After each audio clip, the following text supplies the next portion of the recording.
It's test run. Hi, everybody. It's Dr. Laura with Connect My Brain. Thanks so much for tuning in.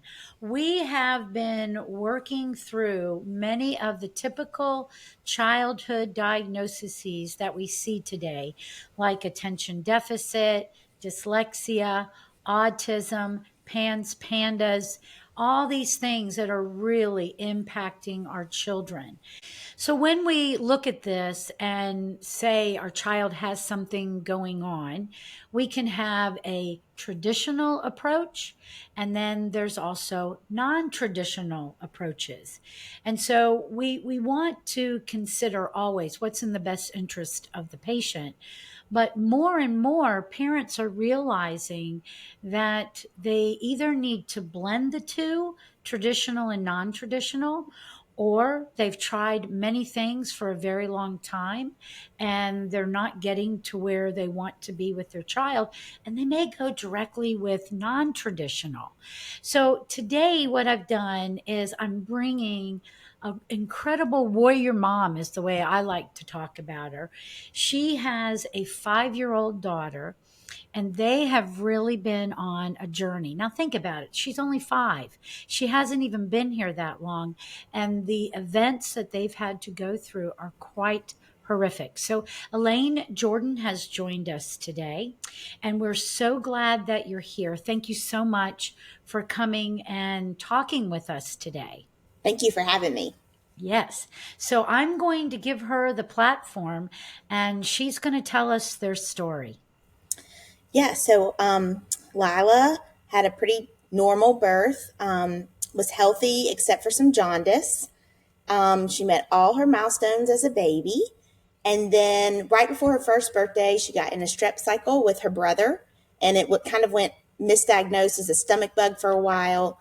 And then when we finally realized it was strep, and we could not get rid of the strep, and it was antibiotic after antibiotic, stronger and stronger. And that was the only option that the doctor gave me.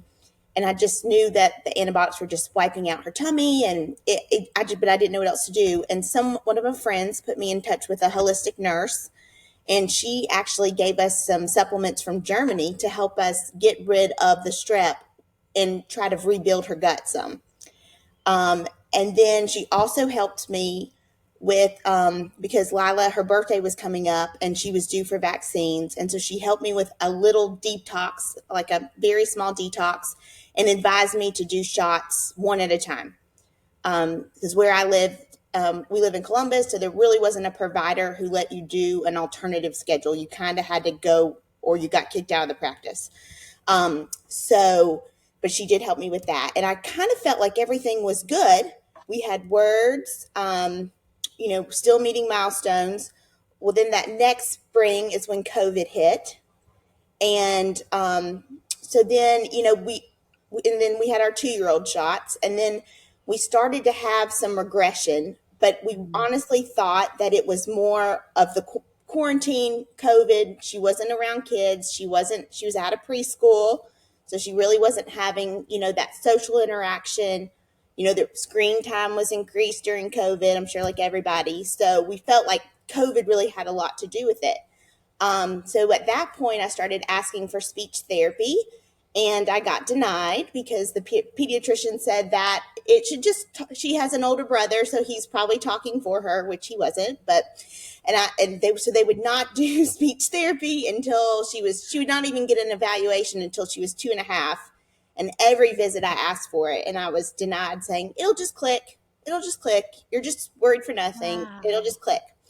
And so then, and probably around, we got the evaluation for speech at 2.5, and then is when we started getting some severe tantrums at school. And we were kind of nonverbal, but we weren't having tantrums and meltdowns, and just almost like you could tell she didn't feel good. Like, it Right. wasn't so much a behavior, it was behavior, but I was like, this just seems like she doesn't feel good. Like, I don't know. And so, I was in this Facebook group, and it's really a Facebook group for Atlanta people, healthy things in Atlanta.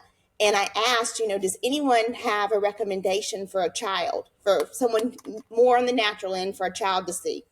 And several people recommended this one naturopath, Dawn. And so I just blindly went with it, called Dawn, and we went. She lives in Brookhaven, and so it's about a 2 hour drive for us. And Dawn uses an EAV machine to sort of test and see what's out of balance in the body. So I like that the test was non invasive, but I felt like it could give us some answers. And so we worked with Dawn and we worked on cleaning up her gut. We put her on some neuro supports. She had some candida, obviously, from all the antibiotics. And we just worked. And every month we'd tweak something or we'd add a different protocol and we just keep mitigating, what the symptoms that we were seeing and sort of, and then, she came to, and she started talking. Like overnight, she went from nonverbal to communicating. Now, it wasn't the best communication all the time, but we were getting words That's and something. stay Yeah. every words. And so we were really excited about that. And we kept pushing. And then I guess a couple years into this, Dawn recommended us to a functional pediatrician because we knew she was. I think it was closer to when Lyla was about to turn 4. They're supposed to get more shots, and we were nervous about that due to everything that had happened in the past. And so she referred us to Dr. Dickerson in Noonan, and she's a functional pediatrician. And she was also able to order some tests that Dawn couldn't order, like urine tests and stool tests. We did some blood work, some things that, and we found that Lila had a high level of Clostridia, which if you have a high level, it's a bacteria off from antibiotics. And if you have a high level, it causes neuro side effects. So we went after that Clostridia and we attacked it. And then we started to see more gains and more. And so we just, everything we learned, we tried something else. And then I feel like this summer we kind of felt like we were maybe at we felt like we had kind of gotten to the top of the mountain and we were seeing a little bit more regression. And Dawn had actually mentioned Connect My Brain before, but I was like, I can't drive to Sandy Springs twice a week. And then this summer she was like, no, Elaine, there's a remote program and you have to go and you have to, see what this is all about. And so we were just excited to, you know, try something else, anything we can do to help Lila and her development. And, people always say, they're like, oh my gosh, you do all this stuff. We've never heard of anyone doing this stuff. And I'm like, well, if your kid was sick and say with something like cancer, God forbid, or something like that, you would do the same thing. You would go get treatment. You would drive to Texas. You would go to you would do whatever you had to Right. do to get them the best care they could. And I mean, I'll try anything, and that's sort of where we're at with Lila. And then they always, I just view autism. So she technically is. She was diagnosed at 2.5 as autistic, and I say technically because I just view it differently. I really view that autism is a group of symptoms, and that you have to figure out what caused those symptoms. So for Amen. so for Yes. Lila, it was really the strep, her toxic load. She's not a good detoxer. I know this now from the jaundice. She had a sacral dimple. I didn't know about that before all this. So her toxic load was probably just heavy. She has similar detox stuff just like I do. And she got that from me. And so there's certain things I probably would have done differently looking back, but the shots probably just tipped that bucket with everything else with all the things. And so it's just like what I tell anyone. It's like, you have to figure out what is causing these symptoms and then how do we try to heal the body from that event, right? And I tell people, Right. just like if someone had a stroke, you'll always be able to tell. Like, I don't feel like you could cure the autism symptoms. I feel like if someone had a stroke, you'll always be able to tell they had a stroke. But you can rehab, and you would do the things. You would do supplements, you would do diet, you would do exercises, you would do therapy. You would hit it from all angles. And so that's sort of what I look at about Lila's treatment is I'm trying to hit it from every angle. Any angle we can hit it from, we hit it. So that's sort of what we've done the past, I guess, 4 years now. It seems kind of Well, I crazy. guess you guys can understand why I think she's a warrior mom, right? So, a couple of questions because we've had, an opportunity to chat and kind of dive into some of the stuff on the back office of this. I think one of the things that really stuck out to me was when you got the initial diagnosis. How was that delivered? Oh yeah. So yes, and so basically, One, it took for, and I don't know, in bigger cities it might be easier, but in Columbus, I had to wait. We got the referral for the diagnosis in July, and I couldn't get the appointment until September. And so, and I didn't know anything about the diagnosis process. You know, I mean, my other child is neurotypical, so I had no idea about any of this world. And so I go and I fill out a survey. Her teacher of 3 weeks filled out a survey, and then he observes her. I swear he observed her maybe for 30 minutes, and he had like the worst toys in the world. So he was like not interested in toys. And I'm like, well, these are old broken toys. She's just, Oh my God. I'm like, she's a COVID baby. She has every toy known to man. She's not impressed with your toys. She did not say a word the whole appointment. And so Oh, out of that, he called, and so then that's the end. And he was maybe saw her 30 minutes. Then he calls me and he's like, I'm backed up. You won't get your report until November. And I said, oh my November, gosh. November. And he said, but he said, I'm going to get you a letter because, I'm going to get you what you need. And I'm like, well, what do I need? And he's like, Yeah. you need ABA therapy. And I said, okay. And I had never even heard of ABA therapy. And I was like, okay. Well, then he never gave me the letter. And so then, I mean, I really had to go and act like a crazy person in this office. And in the meantime, I tried to take her to the Shepherd Center in Atlanta. But apparently, once you get diagnosed, you've gone through that process. Even if you don't have the diagnosis, you cannot be, they would not take her to, because she had already been technically diagnosed, even though I Oh, didn't have. wow. So you couldn't, so if you're in with someone, you're sort of stuck there for that Yeah. process, which I didn't know that either. And so then basically I had to fight to get the letter. And then once I got the letter, you're sort of just out to sea. And no one, like, I never heard from her original pediatrician. No one ever called and been like, I mean, there's just simple things you think they would ask, like, how's her diet? Does she eat food dye? Does she eat sugar all day? Does she eat protein? Does she, how does she sleep? Just certain like basic questions that maybe could make a difference in how a child behaves and acts. And I mean, never heard from them, never. And then I That's had to amazing. take her. I finally took her. She had had an ear infection, and I saw it was a larger practice. And I saw someone, and she goes, "Did anyone ever check her hearing?" And I said, "Nope." I asked, and they said it was fine. And she said, "No, she needs. If she's not talking, she needs a hearing test." I was like, "Well, thank you. Yes, that sounded good to me, but." That sounded like it matched. Yeah, and then the only other thing she had, she's like, "Do you know where you're going to send her to kindergarten?" And I was like, "Well, she's 2, and no, I'm kind of just trying to see if she can stay in preschool at this point." So yeah, I mean, so it's just like there's just no support, no. And I will say, we sort of, I feel like we're unlucky, lucky people, and I've just been fortunate enough. I feel like God has placed us in the path of like wonderful people to help us along the way. And Lyla does do ABA therapy, but I sort of just told, she doesn't go to a center. It's in our house. And that was important to me. I wanted her to be around all types of children, not just autistic children. I wanted her to go to normal preschool and have the same opportunities. And so her therapist goes with her. And they knew from the get go that I was not normal.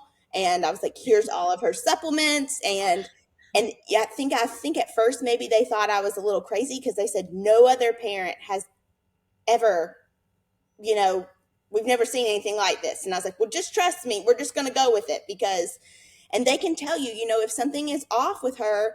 And then we go to Dawn and Dawn tweaks something.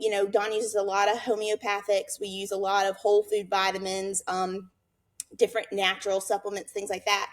They can tell a difference. They're like, oh, something's wrong. Something's off. We can tell when she's sick, about to get sick. We see Yeah. that. We can tell in her mood and behavior now. If someone in her class has strep, we can Oh, we can identify. wow. You can see it. She stims more that day. We're like, oh, something's not right, and then you'll say, oh, such and such had strep, and it's like her body's like trying to get away from it. So she's That's really more, amazing. yeah. That's an energy, you know? Yeah, so Wow. she's really more like a PANDAS kid, I would say. Mhm. She's never been officially diagnosed, but that's kind of what I treat her more because I feel like all of her stuff is more from just being sick with the strep. And so I kind of know that's what we worked on boosting her immune system back up, cleaning up her gut, keeping it healthy, those types of things to try to support her. Wow. I just get blown away looking at or hearing really what people have gone through in these kinds of situations. And, I do see a lot of kids where the parents, they're so burdened and so overwhelmed. And there's just so many things. And when you don't know where to go, you have to reach out, like what you're talking about. You start asking around, and that's really why I wanted to do this podcast today. And it's even made me think I need to find some more moms, especially following up with all these diagnosis podcasts that we've done Hmm. recently, and let the community hear real moms, and that what these stories are like, because we have more kids today that are just not going in the right direction. So it sounds like, first you identify that there is this strep cycle. You Hmm. get some support from nutrition and rebuilding of the gut. And you saw changes, lots of good changes. Hmm. So when you started noticing additional regression this past, I guess, the beginning of the summer or the end of the school year, is Yeah. that, Hmm. Yeah. what did you attribute that to? Well, I think we felt like some of it was just sort of a loss of structure of the school Okay. year. We felt like maybe that. Well, and then we did realize that she was sensitive to chlorine. We did not know that. And so she was swimming a lot. And then the day after swimming would be horrible. It would be a Okay. horrible day, just meltdowns and kind of moody. And we were like, and it never, we clicked. We had gone to the beach, and the whole week, you couldn't get in the ocean because of the flags. And so we swam in the pool every day, and it was a Wow. disaster. And I was like, we just happened to be going to Dawn the next week, so I didn't do any additional detox, and we tested her, and so now we know, like, we just avoid chlorine. But I feel like that was probably some of our regression, and just added to her inflammation that she had, because it seems like now we're probably, the last time she swam in chlorine was probably like July 5th. So I think we're almost a month out. And so I feel like now we're getting one, especially since we've started like the neurofeedback and the PEMF mat, we're just seeing a lot more emotional regulation. She does still give like verbal refusals on stuff, but then she does it. But I think some of that, she is strong willed on top of all of her stuff. She's strong willed. And so then sometimes you have to judge, like, okay, is this like a neurotypical thing, or is this a strong willed 5-year old girl Sure. thing? Yeah. And that we have to kind of Well, break. and then too, there's, you have to just look at the plain habit of Ooh, it, yes. and not using habit lightly.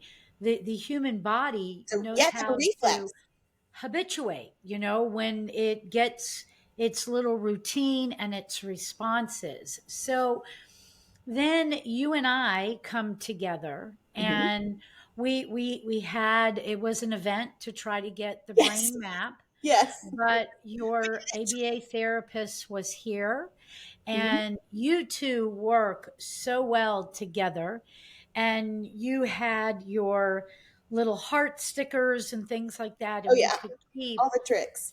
all the tricks, and we Mhm. could keep Lila in tune with what we were doing. And then we got our report. They came and they spent, because they're in Columbus, Georgia. And even though, yes, we absolutely do remote services, wouldn't you agree coming here for 5 days was just so instrumental Yes. Well, in and it gave me us an getting opportunity acclimated? too to kind of see. I mean, we saw a meet, like, even after the first day, that night, I was like, whoa, she's so much calmer. And it was a stressful day, I think, for her too, probably that Oh, first day. sure. And even though she was calmer, and I was like, the second day, it wasn't a fluke. She's calmer. And I was like, it gave me a chance to see it and absorb it, and to sort of wrap my mind. Because anytime you do something new, with like a non-neurotypical child, it is overwhelming. I mean, like, I get overwhelmed. Like, Mhm. even when I come back from Dawn's, and I've seen Dawn for years, when I have her new protocol, I'm like, okay, I have to look at these supplements, and I have to figure out, what do we change? What are we doing now? I mean, because she takes a lot of supplements every day. So, it kind of, then I'll be like, okay, whew, I have to kind of wrap my mind around it. And then we, you know, keep going. So, yeah. Right. Hmm. Right. So and that's the thing. When you're on these incredible journeys that are really time consuming, you've got to have high organizational skills. But that's one of the reasons why I used to just rent out equipment, and people, they're too overwhelmed. They get it home, they're like, okay, what in the world do I do with this? Yeah. Cause So I it's the start, brain. So you get yeah, nervous. like, You're like, oh, it's your brain. what am I doing? So Yeah. I changed it about a year ago, and I said, I want you to come and spend 5 days with me, because this way we can do the map, we can get the results, we can figure out what's going to be the best plan. And I get to observe your daughter for 5 days, not for 30 minutes. Right. And Yes. I don't know how in the world anybody could make a determination about the well-being of a person in 30 minutes, No, especially a especially when they don't talk. child. Right. I was going to say, a child coming into somebody's office new, they don't typically talk. So No. how And can you, how those can you use, surveys, the surveys are geared more too towards like a 6 or 8 year old. So like when you're answering those questions, half of them don't even apply. You're like this. well, see, that's been the conversation for years, is they're now starting to label so many kids autistic at 2 and 3 years old, and the developmental windows that are still so open, and not just open, but they're huge. Oh Your yeah. sound is developing the first 3 years of life, and Right. your gut the first two, your cerebellum, the back of your brain, the first four. I mean, there's just so much going on. How can you observe for 30 minutes and make that kind of determination? But then, isn't it interesting how long you had to wait Oh yeah. to either get in and then get your report, a couple of months at a time? So, this is validating how many kids this Yes. is truly And I know impacting. there are some people, I call it the crunchy world, who are against getting diagnoses. And I always said I didn't care what the diagnosis said as long as it got me what I needed. Um, Mhm. Sometimes, like now, she needs a new one, but I will say, with that diagnosis, even if I don't agree with it, it did allow me, our insurance only paid for 20 sessions of speech a year. And once I got the diagnosis, I got unlimited. So Mm. so I may not agree with the diagnosis, but it did give me access, like, her ABA. I couldn't have had ABA therapy without it. I couldn't have had, some of these things, OT, there's certain things that you can get. If you don't have that diagnosis, it's going to be very expensive. So the diagnosis can help offset that. So there's pros and cons. And nobody Yeah, really explains that. there are. I agree with you on understanding that with the diagnosis, you got so much more. The other problem or the con of it is that all of these diagnoses, even the ones that I've been doing all week or the past few weeks, of attention deficit dyslexia, PANS, autism, Asperger, the whole thing, they all fall under a mental disorder. And so, if you ever want that removed, Right. you have to go through the process of getting it Of the removed. reeval. Yes. And So that's she'll have where, one. And and her pediatrician feels like she will lose her diagnosis at some point. hmm, She was only a level 2, so she would be at least, I would say, a level 1 now. She's at least moved uh-huh, up a level. So okay. she feels, so I guess, the process now is when you go to kindergarten, you have to turn in that. Some people, if private schools, some people don't turn them in. Some people, but I just feel like everyone needs to sort of know what's going on. Well, you So do. You have to get yeah. educated, and you have to make the decision of what's right for you and your family. Hmm. And that's why I think, having somebody like you on the podcast, other people, it gives all these different families information. Yeah, and I would And say I would not trust, I wouldn't just trust who the pediatrician initially refers you to for that referral after my experience. I would, ask around, Facebook groups, especially if you're in like a bigger city like Atlanta. You have so many choices. Um, Now, do you mean who you were referred to? the Excuse psychologist me. For what? for her, the initial psychologist for her. Was that the 30-minute guy? Yes. See, that's who Okay. Okay. he was the one who didn't have a wait list as long as the other places. We only had like two places in town, and one was booked for a year, and his was just a Oh my couple of months. gosh. See, so like we just don't Wow. have as many resources here. Had I known, I should have just taken her straight to Atlanta. I should have just skipped Columbus and went straight to Atlanta. But I was really sort of just trusting my pediatrician at that point. And I think you always Sure. have to, now that I call it medically failed. Once you've been medically failed, then you sort of start looking at like, I question everything. I don't just say, okay, I'm like, oh, wait, no, that doesn't work for her. Always see what, like, even now I've been trying to find a new psychologist for months because I don't want to just go to anyone. I want to make sure it's at least someone who's open-minded to Yes. some of the treatments that we've been doing versus someone who's just, autism is genetic and she'll always have it and she'll always be this way and this is how it is, because I just don't feel like we fit in that box. I'm so glad that you say that, because that is what's on the CDC's website, that all these things are permanent. And I just can't stand that. I shared this with you, but I went through a personal experience with my daughter, Mm-hmm. and she had a traumatic brain injury 7 years ago, and she's completely fabulous today. But I was told certain things, and it's almost like once they make that determination, they're not willing to look around. No, And that's it. I even remember calling the neurologist, speaking to his PA, and she literally said to me, "How do you know to do all these things?" And I go, "How do you not know?"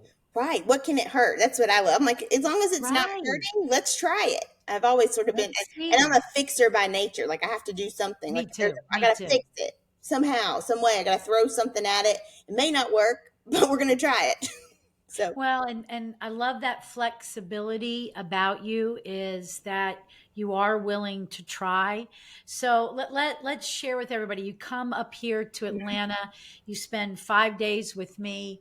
We get through the brain map, yeah, and now you and your ABA therapist and your mom yeah, are going to learn how to apply the leads for neurofeedback. yeah, And we literally are teaching them. I mean, I show the first day, I show how to make the file, and then I start handing leads to you. yeah. So why don't you tell the audience, what was that experience like for you guys? Well, it's just funny because we all kind of sort of fell into our roles because my mom is a retired nurse, so she's like in charge of the leads, and then I'm like the more financial analytical person, so I'm on the computer, and then Misty's is the therapist, and she's like making sure Lyla is like sitting still and like helping her assist. So we're sort of like a team. We've got it sort of on a roll now, but we just all kind of fell into our role. But at first we were like, what are we doing? And then we get these scores and we're like, what do these scores mean? We don't know. We're like, we're just going to send it to Dr. Hanson and she'll tell us. And you've done a great job. You've been keeping great records, and now we've expanded her program. We're doing both sides of the brain, and then yes, you invested into a pulse machine. Yes. What made you think that type? Well, let's explain it first. So, pulse electromagnetic frequency. So this is literally a magnetic energy going into the body. And when you bring this energy into the body, it's bringing movement to the cells, and it's opening cells, getting bad stuff out, good stuff in. What was it for you that said, I need to have one of these? So I had almost purchased a different brand probably earlier this year in the winter, and I had called the company, and the brand that I had looked at, you had to have like a computer and it had programs, and it was really, I felt like I wasn't qualified to run the machine because I was like, I don't know if I'm putting her on the wrong. And I mean, they had an autism program, but I'm like, she's really not. She is autistic, but she's not autistic. And I was afraid to get it, and it was an investment. And then the summer, I had bought a more home use PEMF mat that you just lay on. It doesn't pulse like the pulse machine, but it's a similar technology. And but even then, even that I was afraid to use. And then Dr. Hanson's like, no, you can use it. But then I just saw, those 5 days, how much different she was and how, wonderful she felt after. And then I was like, okay, we have to do this. And I felt confident with the company and the machine, and it didn't seem so overwhelming as some other ones that I had looked at. And then I figured, well, we could all benefit it. And the sales rep even said, you think of it, it finds the cells that have low battery, and it sort of charges those cells. And it's crazy, 3 different people can lay on the mat, and you feel the pulse where you have an issue. So it's pretty interesting. That way, 3 people back to back could lay on it and have a completely different experience. Yes, It's been yes, it kind of is. fun to play around with. Yeah. Yeah, I can remember one day I put this lady on it, and I thought she was going to jump off. She's like, "Oh, I can't stand this." And then a week later, she goes, "I want to try that again." And she got on it, and she was like, "This is incredible."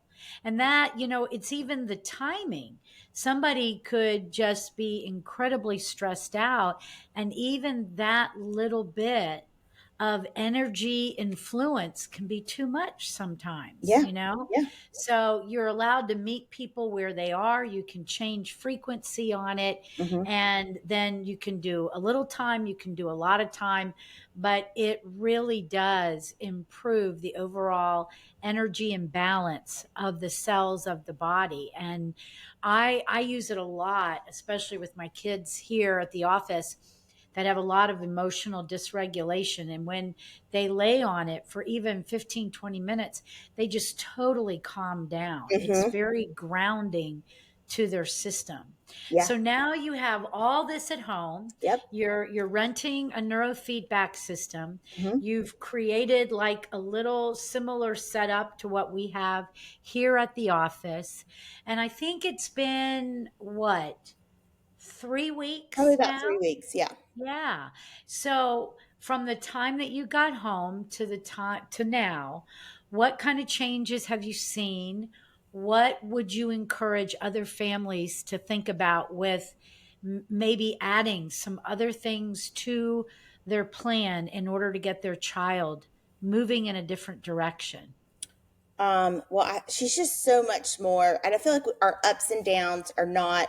We don't have as many mountains. It's more like some maybe like a gently rolling hill sometimes, and even Hmm. and we've learned to look for signs that she's become dysregulated and sort of different physical. I never thought about the physical exercises that I could do, for sensory breaks for her throughout the day, like especially even in a preschool environment. I've learned a lot, how we can have her do jumping jacks or push on a wall or touch her toes or just even hopscotch or an obstacle course or things Hmm. like that. And then it helps her sit better at her desk when she goes back Yes. in. Things like, just little tricks like that. I feel like we've learned so much, and I feel like she's calmer. It was really exciting to me to sort of know what it was scary and exciting to know what was going on inside her brain. And thankful that she is so young and that we have an opportunity here to sort of turn some things around before she gets Yes. older and before school gets more challenging. And so we've got the time on our side here. Um and so I would just encourage everyone, like, start small. And I mean, even if you can only do their diet, even if you can only do, their sleep schedule, making sure they go to bed on time every night, or just start small. And then once you feel like you have a handle on something, try something else and see if that makes a difference. And, that's sort of what we've done. We just added different pieces to the pie, and we just keep, let's try this, let's do this, let's do that, let's do that. And then we feel like we're sort of at a stale, we'll add something else and see, okay, what else can we do to, help Lila. And I mean, because you just want her, like any child, you want them to do the best they can, and, to be the healthiest they can. So, Well, and those are, especially with like having the neurofeedback right there at your disposal, you can even just change up a program and you have put something new into the equation. The movement is so important, and one of the things that over on my website, connectmybrain.com, at the podcast tab, is the developmental milestone guidelines. And even just looking at those milestones and monitoring, is your child on time? And you can use those little things that they're looking at, those can be movements for the child, because Mm-hmm. that's really what you're looking at, and you're trying to make those kinds of connections. And right now, that's what it's about. She's 5. Right. So from the time she's been in your womb to about 8.5, it's the building of her subconscious. It's the building of taking all those movements and going from the brainstem to the midbrain to the higher brain. And I applaud you so much for diving in at this age with her, because you have a nice range of time to Mm-hmm. really help her fuse into who she's really designed to be. And she is just an adorable little Thank person. you. Some of the things, like, I think the other part that I'd like to just kind of touch on, you guys see some repetitive behaviors, Mm-hmm. such as the scripting. Yes. So you want to touch on that quickly, and Yeah. I would So like to just kind of make a comment on that. yeah, so Lila is so, and I didn't mention Lila is hyperlexic. So we know now, especially the brain scan confirmed this, that her emotional side is underdeveloped and her reading and math side is off the chart. She's very extremely intelligent with reading and math, and so I have a photographic memory. My son has a photographic memory. She does too, and she will take parts of a whole show, like a whole play almost. She could just script it out. She's funny though because she will also take snippets of a show and apply it properly in a conversation. If you didn't know the show, you would not know that she is scripting, and she will just take that little snippet and chunk it in. And I'll be like, that's from Curious George, or that's from Pinkalicious. And they're like, oh, because they're like, that's so funny. I'm like, she didn't come up with that. She's just plugging that in. So, but we will, we I will love notice that. if she is dysregulated, or like at night when she's more tired, she'll script and you can hear her over the monitor scripting before she goes to sleep. So it's sort of like a calming thing that she does. And so when we've noticed like certain things will make the scripting sort of gear up. And for a while, I would say like this winter, the scripting completely went away. And then Mm, this summer, I guess we've stirred her up enough that it's back. But I don't, like ABA really stresses about it. I just know that it's like something is unregulated, and I know we're working all of it. So it doesn't really bother me. Um, and then I feel like I saw one speech therapist say it's also, if their speech was delayed, sometimes scripting is a way for them, they've memorized these phrases and things, and it's a way for them to communicate. And it's almost like, right. it's like if you said a phrase to a baby over and over, and then they say the phrase, it's the same sort of thing. They're just doing it on a much larger scale because they're older. So you have Hmm. to think of Hmm. them as a baby learning language, but they're older, so they're maybe giving you a whole paragraph. So you have to sort Well, of and I figure love out. what you said at the beginning, because lots of times parents come in and they tell you these little nuances that they're watching in their child. But when you do a brain map, you're able to see why that is. So Right. when areas of the brain dysregulated, and when we have asymmetrical function, one doing one thing and the other doing the other, underpower versus overpower, then the areas that are overpowered have a tendency to shine through, Yes. because, like all these other things that you mentioned, they're wanting to socialize, they're wanting to communicate. This is just the avenue that they can utilize.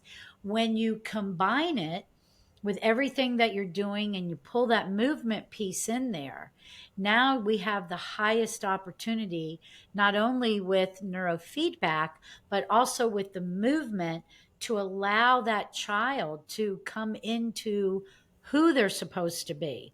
This is the thing that we have to remember when it comes to looking at a child, they're closer to the beginning than our age, okay? Hmm. And their brains get wired up from the bottom up. So you come into this world, you have everything, but it's not all on. So you go from your brain stem to your midbrain to your higher brain, but how that happens is all through movement.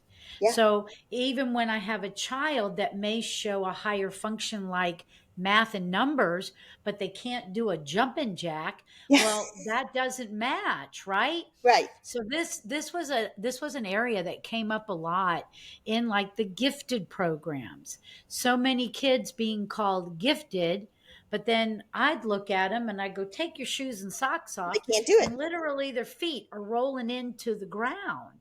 Right. So they weren't stable in gravity. So Well, how can that be a balanced development, you Well, and they know? don't even, like even when we first started ABA, Lila will occasionally walk on her toes. And they said, oh, if she starts to really walk on her toes, then we need to go look at leg braces. And I'm Oh, like, no, no, that's not, no, no. And so no, now I know from you that's a rotating primitive reflex, and we're working on that's that. right. Yeah, Good but girl. they That's just excellent. they don't look at things like that. They're like, and I'm like, no, I'm not going to put her in leg braces. I mean, I walked on my toes when I was little, so I'm sure it's probably just for me, or things like that. Well, So, that matches with what she's going through. hmm, She is developmentally a little behind, so why wouldn't she pull from her brainstem to keep herself together? This is what primitive reflexes do. hmm, They're the rudimentary place of all learning. If something happened, like you were talking about having a stroke, if you yeah, and I had a stroke, we're going back to our brain stem too. yeah, See, when you understand how this thing works, it's easier to understand why you see what you see. yes. And if we go back far enough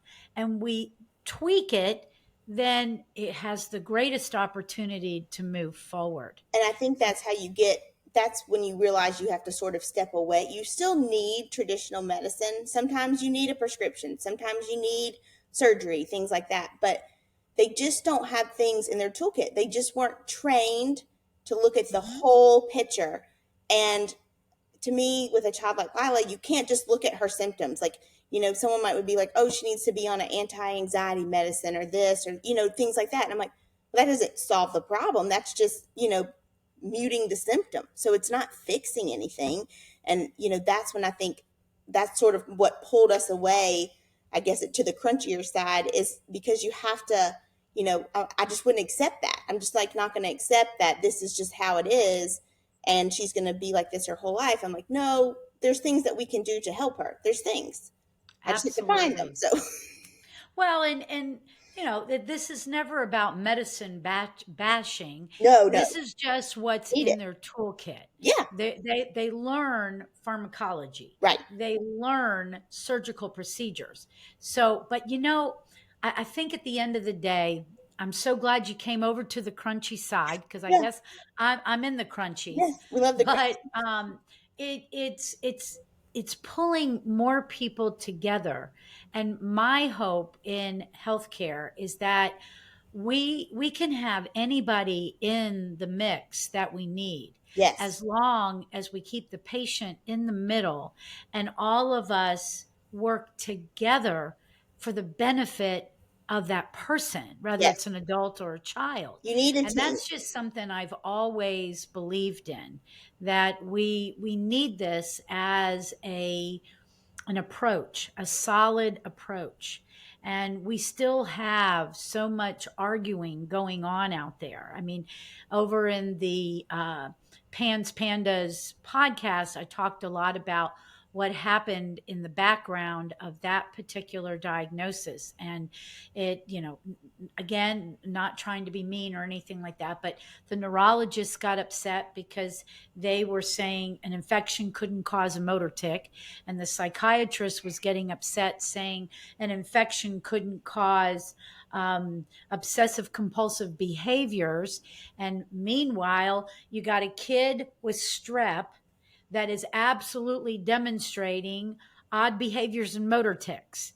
And so, why can't we open the door and look on a broader level than only feel like, a neurologist gets to handle all of this, a psychiatrist gets to handle all of this, but Talk. nobody's talking, Yeah, nobody's putting the person in the middle, I agree. so I'm so glad that you found the crunchies. I think Yes. you're going to really Keep the village. enjoy the outcome of it. Yes. Is there anything that you would like to say to close us out for this particular podcast? I mean, I would just say keep trying different things. If you have a child who's going through something, and, you know, don't be afraid to question your pediatrician. Don't be afraid to ask other moms, because sometimes you never know. Like sometimes people be like, I didn't know you were doing all this with Lyla. I'm like, oh, yes, yes. And um, Instagram is a great resource. Sometimes I joke that I have a medical degree from Instagram, because there's so many moms who post so many things about, kids with pandas. I mean, I've learned. I mean, that's sort of where we figured out that Lyla, she had some dental work, and afterwards we saw some behavior, and they're like, then I learned that dental stuff can flare pans and pandas, and I was like, Sure. right. I mean, so but I learned that from Instagram. No one told me that. I mean, just so things like that. Just keep researching and keep an open mind, and don't give up, and don't take a breath, and it'll all be okay. That's sort of where we're at. Well, thank you so much for joining us today. We really appreciate it. We appreciate your transparency and sharing your journey. And I know that this is going to really help a lot of moms that are out there. Great. Yes, we're excited about, seeing where we end up with neurofeedback, and how that really takes Lila to the next step. So Absolutely. All right. Well, you have a great day and thank you again. And thank give you. Lila a great big hug for me. I will. Okay. Take care. Bye Thank bye. you. Bye bye.